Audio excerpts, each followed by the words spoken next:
Hello guys, तो कैसे हैं आप सब लोग। Today we are talking about all professional football clubs of Madhya Pradesh. आज हम बात करेंगे history of all football clubs of Madhya Pradesh. So शुरू करते हैं एमपी यूनाइटेड फुटबॉल क्लब से। ये क्लब 2013 में इस्टेब्लिश हुआ था for I league second division and इसमें बहुत पैसा लगाया, बहुत इन्वेस्टमेंट था, सब कुछ था। एंड बेसिकली ये क्लब, मतलब आप विकिपीडिया पे देखोगे तो इंदौर आता है, बट ये क्लब इंदौर में तो रन ही नहीं होता था। ये क्लब ग्वालियर में रन होता था, इसकी ट्रेनिंग एंड ऑल सब कुछ ग्वालियर में ही होता था। फिर इन लोगों ने आई लीग सेकेंड डिवीजन में कॉम्पीट करा, खेला, बट ये बहुत ही अनसक्सेसफुल इन्वेस्टमेंट रहा। एंड आई होप कि क्लब को भी एज अ फ्यूचर प्लान्स कोई बेनिफिट नहीं रहा होगा, उनके पैसे वेस्ट ही हुए होंगे, क्योंकि ये बहुत ही एक अनसक्सेसफुल इन्वेस्टमेट था एमपी यूनाइटेड फुटबॉल क्लब के लिए। और ये क्लब का एमपी में कोई भी इन्फ्लुएंस नहीं आया, कुछ भी नहीं आया। हाँ गाइस, तो सेकंड क्लब था प्राइड स्पोर्ट्स फुटबॉल क्लब। ये क्लब 2016 में स्टैब्लिश हुआ था इन जबलपुर। बट ये सिर्फ जबलपुर से रजिस्टर्ड ही था, बट इसका जो पूरा यूनिट था वो दिल्ली में था। मतलब सिर्फ बोलने का एमपी से था, बट पूरा यूनिट इनका दिल्ली में था। तो वहाँ इनकी training session and all, video session and all, सब कुछ इन लोगों का उधर ही होता था। मतलब सिर्फ बोलने के लिए बना दिया है कि भाई एमपी का है, बट एमपी का कुछ नाता नहीं था उससे, ना उस टीम में इतने एमपी के प्लेयर्स थे।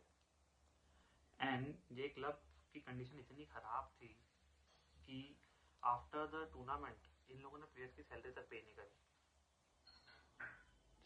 पे नहीं करी और खाना टाइम पे नहीं आ रहा है। वहाँ पे कुछ भी खा रहे हैं, पूरी सब्जी खा रहे हैं, दाल चावल खा रहे हैं, और एक रूम में 15-15, 16-16 लोग रह रहे हैं वहाँ पे। मतलब मैंने सब देखा, सर्च किया, एंड अब मैं आप लोगों को बता रहा हूँ, तो आई फील वेरी बैड कि अपनी एमपी क्या कितनी गंदी घटिया कंडीशन है। इसलिए हम लोग कहीं पे जा नहीं पा रहे, ना हमारे एमपी से कोई क्लब है जो इतना आगे गया हो। एंड इसका इन्फ्लुएंस बिल्कुल भी नहीं आया। फिर ये लोग वही लीग खेलने गए, तो सब आ रहे अपन टेबल पे लास्ट में फिनिश किया 4th नंबर पे। सो वही सेम रिजल्ट। तो इसलिए ये क्लब का भी एमपी में कुछ भी इन्फ्लुएंस नहीं आया, कोई मतलब का नहीं निकला, just waste of time and investment. Then guys, ये क्लब भी बंद हो गया। फिर 2017 में Madhya Bharat sports club launch होता है। ये क्लब का इन्फ्लुएंस मतलब लाइक बहुत ही अच्छा हो रहा था एमपी में, वो अच्छा खेल भी रहे थे, एमपी में टूर्नामेंट जीत रहे थे, इनका इन्फ्लुएंस अच्छा खासा आ रहा था। बट और सबसे मेन बात, इन लोगों ने सेल्टिक के साथ 6 years की डील भी साइन कर ली थी मध्य भारत स्पोर्ट्स क्लब ने। बट आफ्टर सम टाइम क्या होता है कि वही सेम रिजल्ट आया, खेले, हारे, वही सेम।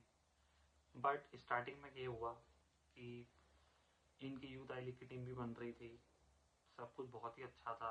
इन लोगों ने स्पेनिश का फुटबॉल कोच भी हायर किया था, जो कि पुणे सिटी एफसी में थे पहले।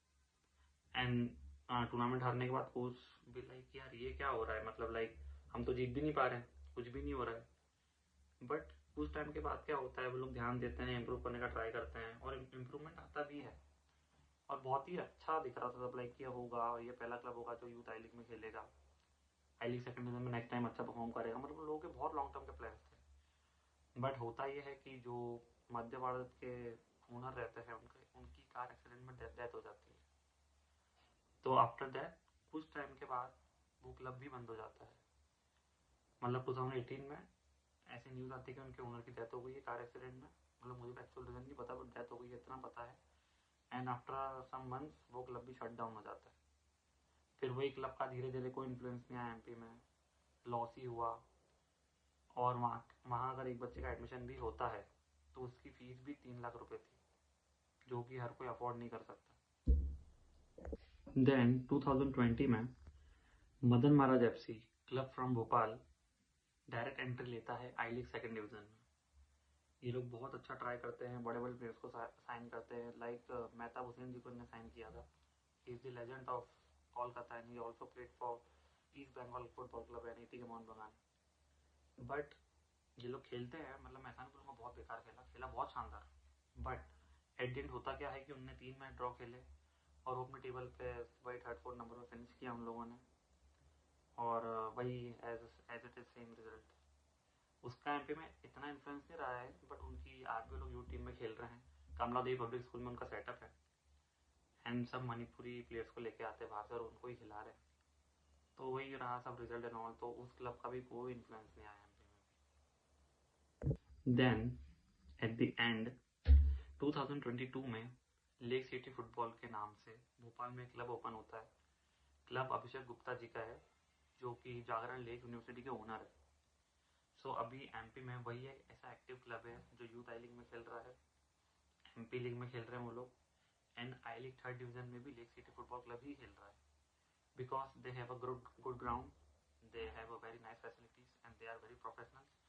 एंड ये जो पूरा क्लब है ये बॉम्बे से मैनेज होता है, मतलब वहाँ के जितने प्लेयर्स हैं मोस्टली मुंबई साइड के ही हैं, because I also played with them earlier when I was young.